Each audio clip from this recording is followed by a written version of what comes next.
Hello, boys and girls. Today you're working on fact families using dominoes. The domino is up and down, standing tall like a soldier, so we call this vertical. When you are working with dominoes and you're making fact families, you'll need to look at the numbers on the top of the domino, the numbers on the bottom of the domino, and how many domino dots there are when you count them together. So I noticed that on the very top we have 3 dots. There's a 3 in the first box. I notice on the bottom there is 1 dot, so there's a 1 in the next box. I know that if I add 3 plus 1 more, that equals 4.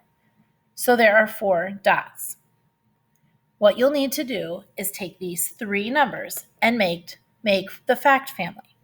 Remember, in every fact family, we have 2 addition problems and we have 2 subtraction problems. So the problems are set up for you, and all you need to do is put the number into the box.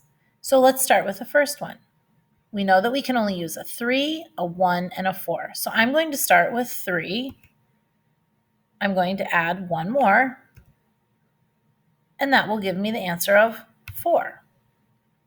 If I turn this fact around, I can start with 1, I can add 3, and that still gives me an answer of 4. Remember, this is called an inverse operation or a turnaround fact. When I'm subtracting, I always need to start with the largest number.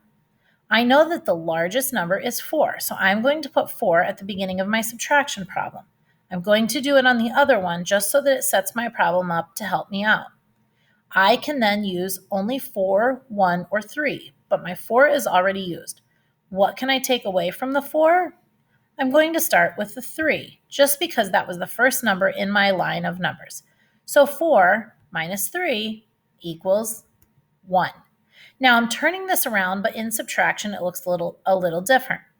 I start with 4 because it's the largest number and I'm subtracting. I already took 3 away, so this time I have to use the other number, which is 1. If I have 4 and I take 1 away, I will end with 3. Complete all of your slides and turn them in when you're finished.